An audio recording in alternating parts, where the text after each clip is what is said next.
ਜਿਹੜੇ ਕਹਿੰਦੇ ਸੀਗੇ ਮਾਹਵਾਰੀ ਦਰਦ ਹੋ ਕੇ ਆਉਂਦੀ ਹੈ ਕੁੜੀ ਨੂੰ, ਤੇ ਆਪਣੇ ਮਾਹਵਾਰੀ ਵਾਸਤੇ ਤੁਸੀਂ ਤੁਲਸੀ ਦੇ ਪੱਤਿਆਂ ਦਾ ਚਾਹ ਬਣਾ ਕੇ ਤੁਸੀਂ ਪੀ ਸਕਦੇ ਹੈਗੇ ਜੀ। ਜਾਂ ਫਿਰ ਪਾਈਨਐਪਲ ਜੂਸ ਦਿਓ ਕੁੜੀ ਨੂੰ, ਪਾਈਨਐਪਲ ਜੂਸ ਦੇ ਕਰੋ ਰੋਜ਼। ਫਿਰ ਕੱਚੇ ਪਪੀਤੇ ਦੀ ਸਬਜ਼ੀ, ਇਹ ਵਧੀਆ ਚੀਜ਼ ਹੈਗੀ ਇਹਦੇ ਵਾਸਤੇ। ਫਿਰ ਨਹੀਂ ਤਾਂ 1 ਚਮਚਾ ਤੁਸੀਂ ਜਵੈਨ ਦੇ ਕੋਸੇ ਦੁੱਧ ਨਾਲ ਆਪਣੇ ਲੈ ਕਰੋ, ਇਹਦੇ ਨਾਲ ਵੀ ਮਾਹਵਾਰੀ ਠੀਕ ਲੱਗ ਜੂਗੀ ਆਣ। ਜਾਂ ਨਹੀਂ ਤਾਂ ਫਿਰ ਜੈਫਲ, ਲੌਂਗ, ਤੇਜ ਪੱਤਾ, ਛੁਹਾਰੇ, ਵੱਡੀ ਇਲਾਇਚੀ, ਇਹ ਬਰਾਬਰ ਤੁਸੀਂ ਲੈ ਕੇ ਆਪਣੇ ਪੀ ਲੈਣੀਆਂ ਹੈਗੀਆਂ। ਇਹਦਾ ਆਪਣੇ ਅੱਧਾ ਕੁ ਚਮਚਾ ਇਹਦਾ ਤੇ 1 ਚਮਚਾ ਵਿੱਚੋਂ ਬਦਾਮ ਰੋਗਨ ਦਾ, ਉਹ ਮਿਕਸ ਕਰਕੇ ਖਾ ਕੇ ਉੱਪਰ ਤੇ ਉਹਨੇ ਦੁੱਧ ਪੀ ਲਿਆ ਕਰੋ। ਨਹੀਂ ਹੋਰ ਕੁਝ ਕਰਨਾ ਤਾਂ ਐਂ ਕਰੋ, ਤੁਸੀਂ 6-7 ਬਦਾਮ ਲੈ ਲਓ ਤੇ 2 ਛੁਹਾਰੇ, ਉਹਨਾਂ ਦੀ ਗਿਟਕਾਂ ਕੱਢ ਕੇ ਉਹਨੂੰ ਕੁੱਟ ਲੈਣਾ ਹੈਗਾ। ਚਾਹੇ 1 ਚਮਚਾ ਤੁਸੀਂ ਵਿੱਚੋਂ ਘਿਓ ਵੀ ਪਾ ਸਕਦੇ ਹੈਗੇ। 7-8 ਬਦਾਮ, 2 ਛੁਹਾਰੇ ਗਿਟਕਾਂ ਕੱਢ ਕੇ ਤੇ 1-2 ਚਮਚਾ ਤੁਸੀਂ ਦੇਸੀ ਘੀ ਦਾ, ਉਹਨੂੰ ਕੁੱਟ ਕੇ ਆਪਣੇ ਮਿਕਸ ਕਰਕੇ ਉਹਨਾਂ ਨੂੰ ਉਹ ਖਾ ਕੇ ਉੱਪਰ ਤੇ ਆਪਣੇ ਕੋਸਾ ਦੁੱਧ ਪੀ ਲਓ। ਇਹ ਉਹਨੇ ਤੁਸੀਂ ਆਪਣੇ ਜਦ ਇੱਕ ਖਾ ਕੇ ਦੇਖੋ ਇਹਨੇ ਮਹੀਨਾ, ਜਦ ਤੱਕ ਵਾਰੀ ਆਊਗੀ ਤੁਹਾਨੂੰ ਐਨ ਪਤਾ ਲੱਗ ਜਾਊਗਾ ਵਧੀਆ ਠੀਕ। ਨਹੀਂ ਤਾਂ ਜਿਹੜੀ ਅਸ਼ੋਕਾ ਰਿਸਟ, ਇਹ ਦਵਾਈ ਬਣੀ ਬਣਾਈ ਮਿਲ ਜਾਂਦੀ। ਅਸ਼ੋਕਾ ਰਿਸਟ ਦਵਾਈ ਦਾ ਨਾਂ ਹੈਗਾ। ਇਹਦੇ ਤੁਸੀਂ ਆਪਣੇ 4 ਚਮਚੇ ਇਹਦੇ ਤੇ 4 ਚਮਚੇ ਪਾਣੀ ਦੇ, ਇਹ ਮਿਕਸ ਕਰਕੇ ਪੀ ਲਿਆ ਕਰੋ। ਇਹ ਵੀ ਆਪਣੇ ਮਾਹਵਾਰੀ ਦੀ ਕੋਈ ਤਕਲੀਫ ਹੋਵੇ ਉਹਦੇ ਵਾਸਤੇ ਆਪਣੇ ਵਧੀਆ ਚੀਜ਼ ਹੈਗੀ ਜੀ। ਜਨਾਨੀਆਂ ਦੀ ਜਿਹੜੀ ਮਰਜ਼ੀ ਬਿਮਾਰੀ ਹੁੰਦੀ ਹੈ, ਲਕੋਰੀਆ ਹੋਵੇ ਚਾਹੇ ਹੋਵੇ, ਵਧੀਆ ਚੀਜ਼ ਹੈਗੀ ਅਸ਼ੋਕਾ ਰਿਸਟ, ਇਹ ਠੀਕ ਹੋ ਜੂਗੀ। ਨਹੀਂ ਕੁਛ ਕਰਨਾ ਤਾਂ ਇਕੱਲਾ ਹੀ ਭਖੜਾ ਲੈ ਲਓ, ਭਖੜੇ ਦਾ ਅੱਧਾ ਚਮਚਾ ਲੈ ਕੇ ਉਹਦੀ ਚਾਹ ਜੀ ਬਣਾ ਕੇ ਚੰਗੀ ਤਰ੍ਹਾਂ ਉਹ ਤੁਸੀਂ ਆਪਣੇ ਪੀਓ, ਇਹ ਵੀ ਉਹਨੇ ਠੀਕ ਰਹੂਗੀ ਤੁਹਾਨੂੰ।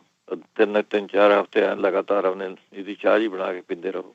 2 ਮਹੀਨੇ ਲਗਾਤਾਰ ਕਰੋ ਤੁਸੀਂ, ਥਾਰੀ ਆਪਣੇ ਰੈਗੂਲਰ ਹੋ ਜੂਗੀ, ਫਿਰ ਦਰਦ ਨਹੀਂ ਹੋ ਕੇ ਆਣੇਗਾ। ਜਿਹੜੀ ਅੰਦਰ ਥਾਰੇ ਜੀ ਕੋਈ ਹੈਗੀ ਠੀਕ ਠਾਕ ਹੋ ਜੂਗੀ। ਜਿਹੜੇ ਕਹਿੰਦੇ ਸੀਗੇ ਮਾਹਵਾਰੀ ਦਰਦ ਹੋ ਕੇ ਆਉਂਦੀ ਹੈ ਕੁੜੀ ਨੂੰ, ਤੇ ਆਪਣੇ ਮਾਹਵਾਰੀ ਵਾਸਤੇ ਤੁਸੀਂ ਤੁਲਸੀ ਦੇ ਪੱਤਿਆਂ ਦਾ ਚਾਹ ਬਣਾ ਕੇ ਤੁਸੀਂ ਪੀ ਸਕਦੇ ਹੈਗੇ ਜੀ। ਜਾਂ ਫਿਰ ਪਾਈਨਐਪਲ ਜੂਸ ਦਿਓ ਕੁੜੀ ਨੂੰ, ਪਾਈਨਐਪਲ ਜੂਸ ਦੇ ਕਰੋ ਰੋਜ਼। ਫਿਰ ਕੱਚੇ ਪਪੀਤੇ ਦੀ ਸਬਜ਼ੀ, ਇਹ ਵਧੀਆ ਚੀਜ਼ ਹੈਗੀ ਇਹਦੇ ਵਾਸਤੇ। ਫਿਰ ਨਹੀਂ ਤਾਂ 1 ਚਮਚਾ ਤੁਸੀਂ ਜਵੈਨ ਦੇ ਕੋਸੇ ਦੁੱਧ ਨਾਲ ਆਪਣੇ ਲੈ ਕਰੋ, ਇਹਦੇ ਨਾਲ ਵੀ ਮਾਹਵਾਰੀ ਠੀਕ ਲੱਗ ਜੂਗੀ ਆਣ।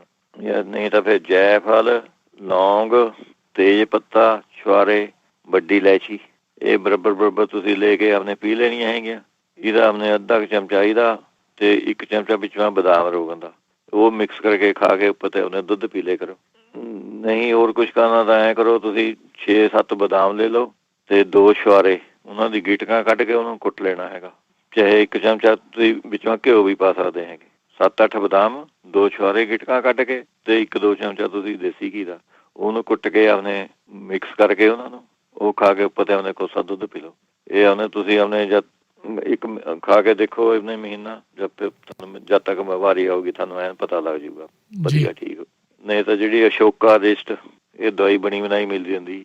ਅਸ਼ੋਕਾ ਰਿਸਟ ਦਵਾਈ ਦਾ ਨਾਂ ਹੈਗਾ। ਇਹਦੇ ਤੁਸੀਂ ਆਪਣੇ 4 ਚਮਚੇ ਇਹਦੇ ਤੇ 4 ਚਮਚੇ ਪਾਣੀ ਦੇ, ਇਹ ਮਿਕਸ ਕਰਕੇ ਪੀ ਲਿਆ ਕਰੋ। ਇਹ ਵੀ ਆਪਣੇ ਮਾਹਵਾਰੀ ਦੀ ਕੋਈ ਤਕਲੀਫ ਹੋਵੇ ਉਹਦੇ ਵਾਸਤੇ ਆਪਣੇ ਵਧੀਆ ਚੀਜ਼ ਹੈਗੀ ਜੀ। ਜਨਾਨੀਆਂ ਦੀ ਜਿਹੜੀ ਮਰਜ਼ੀ ਬਿਮਾਰੀ ਹੁੰਦੀ ਹੈ, ਲਕੋਰੀਆ ਹੋਵੇ ਚਾਹੇ ਹੋਵੇ, ਵਧੀਆ ਚੀਜ਼ ਹੈਗੀ ਅਸ਼ੋਕਾ ਰਿਸਟ, ਇਹ ਠੀਕ ਹੋ ਜੂਗੀ। ਨਹੀਂ ਕੁਛ ਕਰਨਾ ਤਾਂ ਇਕੱਲਾ ਹੀ ਭਖੜਾ ਲੈ ਲਓ, ਭਖੜੇ ਦਾ ਅੱਧਾ ਚਮਚਾ ਲੈ ਕੇ ਉਹਦੀ ਚਾਹ ਜੀ ਬਣਾ ਕੇ ਚੰਗੀ ਤਰ੍ਹਾਂ ਉਹ ਤੁਸੀਂ ਆਪਣੇ ਪੀਓ, ਇਹ ਵੀ ਉਹਨੇ ਠੀਕ ਰਹੂਗੀ ਤੁਹਾਨੂੰ। 3-4 ਹਫ਼ਤੇ ਲਗਾਤਾਰ ਆਪਣੇ ਇਹਦੀ ਚਾਹ ਜੀ ਬਣਾ ਕੇ ਪੀਂਦੇ ਰਹੋ। 2 ਮਹੀਨੇ ਲਗਾਤਾਰ ਕਰੋ ਤੁਸੀਂ, ਥਾਰੀ ਆਪਣੇ ਰੈਗੂਲਰ ਹੋ ਜੂਗੀ, ਫਿਰ ਦਰਦ ਨਹੀਂ ਹੋ ਕੇ ਆਣੇਗਾ। ਜਿਹੜੀ ਅੰਦਰ ਥਾਰੇ ਕੋਈ ਹੈਗੀ ਠੀਕ ਠਾਕ ਹੋ ਜੂਗੀ।